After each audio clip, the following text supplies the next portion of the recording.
Hello everyone, welcome back to the my YouTube channel. दोस्तों, आज की क्लास में हम हैविंग के मैजिक के बारे में पढ़ने वाले हैं। जी हाँ, आपने बिल्कुल सही सुना। आज की क्लास में हम हैविंग को बिल्कुल बेसिक से पढ़ने वाले हैं। अगर आप सच में स्पोकन इंग्लिश सीख रहे हो तो हैविंग को इग्नोर कर ही नहीं सकती, क्योंकि चाहे हो या तो फिर कोई प्रॉब्लम हो या फिर एक्सपीरियंस हो, हम हर जगह हैविंग बोल देते हैं। पर रियल में कब बोलना है और कब नहीं, यह वीडियो आपकी सारी कंफ्यूजन खत्म कर देगा। इसलिए वीडियो के एंड तक जरूर बने रहें।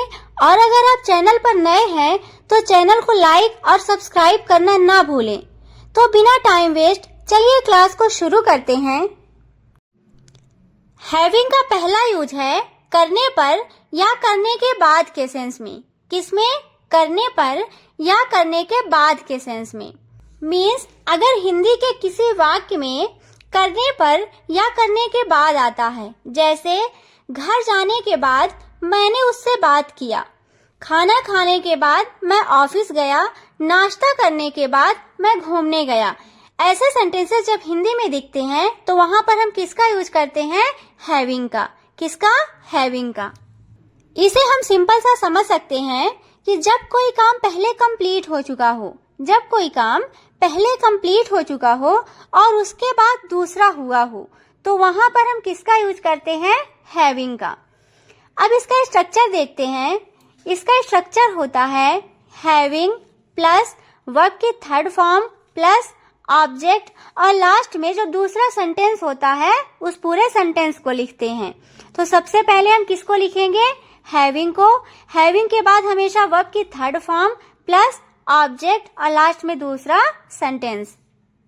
चलिए एग्जांपल्स के द्वारा इसे और आसान तरीके से समझते हैं। जैसे घर जाने के बाद उसने मुझसे बात किया। घर जाने के बाद उसने मुझसे बात किया। सेंटेंस को ध्यान से देखिए। इस सेंटेंस में दो काम हो रहे हैं। पहला काम हुआ घर जाने का और दूसरा काम बात करने का। तो यहाँ पर इस चीज को नोट कर लीजिएगा कि हैविंग के साथ जब वर्ब की थर्ड फॉर्म आएगी उसके बाद जो भी सेंटेंस होगा वो हमेशा पास्ट का होगा। कौन सा सेंटेंस होगा? पास्ट का। ओके, तो देखिए अब सेंटेंस क्या बनेगा। सबसे पहले स्ट्रक्चर में क्या है? हैविंग। तो यहाँ पे हम क्या लिखेंगे? हैविंग। फिर उसके बाद वर्ब की थर्ड फॉर्म। तो यहाँ पे जाना क्या है? वर्ब। तो जाने का तीनों फॉर्म क्या होगा? गो, वेंट, गॉन। तो क्या आएगा यहाँ पे? गॉन। जाने के बाद, कहाँ जाने के बाद? घर। तो क्या होगा? To home. उसने मुझसे बात किया। तो ही, बात करना मतलब टॉक। टॉक का सेकंड फॉर्म क्या होगा? Talked to me. तो पूरा सेंटेंस क्या बनेगा? Having gone to home he talked to me. Having gone to home he talked to me. Next, नहाने के बाद मैं ऑफिस चली गई। Having taken a bath I went to the office. नाश्ता करने के बाद वह ऑफिस गया। Having had breakfast he went to the office. काम पूरा करने के बाद मैं घर गया। Having finished the work I went to home. Having का दूसरा यूज करना पड़ रहा है के सेंस में होता है। किसमें? करना पड़ रहा है। मतलब अगर किसी हिंदी वाक्य में कुछ काम को करना पड़ रहा है ऐसा आए तो वहां पे किसका यूज करते हैं? हैविंग के साथ टू का। इसका स्ट्रक्चर होता है subject plus is am are plus having to plus verb की फर्स्ट फॉर्म और लास्ट में ऑब्जेक्ट। यहाँ पे एक चीज नोट कर लीजिएगा, आई के साथ हमेशा am, singular subject he, she, it और सिंगुलर नाउन के साथ इज, और इसके अलावा plural subject we, you, they और प्लूरल नाउन के साथ किसका यूज करेंगे? आर का। ओके, जैसे मुझे खाना बनाना पड़ रहा है। मुझे खाना बनाना पड़ रहा है तो I am having to cook food. I am having to cook food. उसे ऑफिस जाना पड़ रहा है। He is having to go to office. मुझे वहां जाना पड़ रहा है। I am having to go there. मुझे यह काम पूरा करना पड़ रहा है। I am having to complete this work. Okay?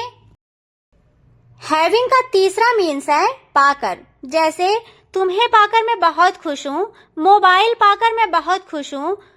ऐसे सेंटेंसेस में हम हैविंग का यूज करते हैं। देखिए इसका स्ट्रक्चर होता है हैविंग प्लस सब्जेक्ट और उसके बाद जो भी दूसरा सेंटेंस होता है उस पूरे सेंटेंस को लिखते हैं। ओके, सबसे पहले हैविंग, उसके बाद सब्जेक्ट और लास्ट में दूसरे सेंटेंस को। जैसे तुम्हें पाकर मैं बहुत खुश हूँ, तुम्हें पाकर मैं बहुत खुश हूँ। Having you I am very happy, having you I am very happy. यह नौकरी पाकर मैं बहुत अमीर हो गया। Having this job I became too rich. Phone पाकर वह बहुत खुश था। Having phone he was very happy. जैसे इंग्लिश सीखने और सिखाने की इस जर्नी में आप सब मेरे साथ हैं तो मैं बोल सकती हूँ आप सबको पाकर मैं बहुत खुश हूँ। तो ये सेंटेंस कैसे बनेगा?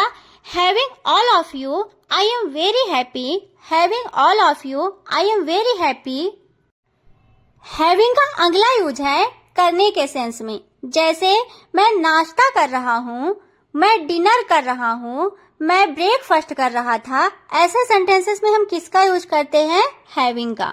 तो देखिए इसका स्ट्रक्चर होता है subject plus is am are plus having और प्लस लास्ट में होता है फूड टाइम। मतलब अगर हम लंच कर रहे हैं तो यहाँ पे क्या लिखेंगे? लंच। डिनर कर रहे हैं तो डिनर, ब्रेकफास्ट कर रहे थे तो ब्रेकफास्ट। ओके, जैसे मैं नाश्ता कर रहा हूँ, मैं नाश्ता कर रहा हूँ तो यहाँ पे क्या हो जाएगा? आई am having breakfast, I am having breakfast. मैं डिनर कर रहा हूँ, आई am having dinner, I am having dinner. जैसे बोलना है कि मैं लंच कर रहा था, मैं लंच कर रहा था तो यहाँ पे देखिए पास्ट की बात चल रही है तो पास्ट में क्या हो जाएगा? इज एम आर की जगह वाज वर। तो यहाँ पे क्या बनेगा? I was having lunch, I was having lunch. Okay, having का अगला यूज है होने के सेंस में। मतलब जब हमें कभी किसी बीमारी के बारे में बताना हो, जैसे मेरा सिर दर्द हो रहा है या तो मेरा सिर दर्द हो रहा था, मुझे बुखार है, मेरा कमर दर्द कर रही है, ऐसे सेंटेंसेस को बोलने में किसका यूज करते हैं? हैविंग का। तो देखिए इसका स्ट्रक्चर होता है subject plus is am are plus having plus disease, मतलब बीमारी का नाम। अगर पास्ट में बताना है तो इज एम आर की जगह वाज वर, अगर फ्यूचर के लिए बताना है तो विल का यूज करेंगे। ओके, जैसे मुझे बुखार है, मुझे बुखार है तो यहाँ पे क्या हो जाएगा? आई am having a fever, I am having a fever. मुझे बुखार था तो क्या बनेगा इसका? I was having a fever, I was having a fever.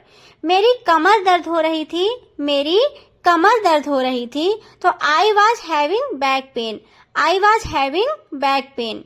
मेरा सिर दर्द हो रहा है, I am having headache, I am having a headache. Having का अगला यूज है लिए हुए होना। मतलब किसी चीज को लिए हुए होना। ऐसे सेंस में किसका यूज करते हैं? हैविंग का।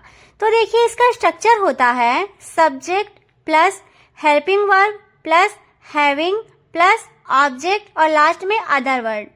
Subject, helping verb, having, object और लास्ट में अदर वर्ड। जैसे हाथ में किताब लिए हुए वह बैठी थी, हाथ में किताब लिए हुए वह बैठी थी तो इसका क्या बनेगा? She was sitting having a book, she was sitting having a book. Phone लिए हुए बच्चा रो रहा था, फोन लिए हुए बच्चा रो रहा था। The child was crying having a phone, the child was crying having a phone. वह अपने हाथ में एक मोबाइल लिए हुए था, वह अपने हाथ में एक मोबाइल लिए हुए था। He was having a mobile in his hands, he was having a mobile in his hands। Having का अगला मीन्स है इसके बावजूद। मीन्स अगर किसी हिंदी सेंटेंस में लेकिन फिर भी, पर फिर भी या इसके बावजूद भी ऐसा कुछ भी आए तो वहां पे हम किसका यूज करेंगे? Having said that. हैविंग के साथ किसका यूज करेंगे? Said that. जैसे यह ड्रेस महंगी है लेकिन फिर भी मैं इसे खरीदना चाहती हूँ। यह ड्रेस महंगी है लेकिन फिर भी मैं इसे खरीदना चाहती हूँ। यहाँ पे लेकिन फिर भी के लिए किसका यूज करेंगे? हैविंग सेड दैट का। तो पूरा सेंटेंस बनेगा this dress is expensive Having said that, I want to buy it. This dress is expensive. Having said that, I want to buy it. अगला है, तुम मोटे हो पर फिर भी बहुत फुर्तीले हो. तुम मोटे हो पर फिर भी बहुत फुर्तीले हो. You are fat. Having said that, you are very active. You are fat. Having said that, you are very active. वह बहुत धनी है पर फिर भी बहुत कंजूस है. वह बहुत धनी है पर फिर भी बहुत कंजूस है. इसे कैसे बोलेंगे प्लीज कमेंट में बताएं. आई होप आज के वीडियो के बाद आपको हैविंग को लेकर कोई कंफ्यूजन नहीं होगी. So thanks for watching. Please like share and subscribe. Thank you.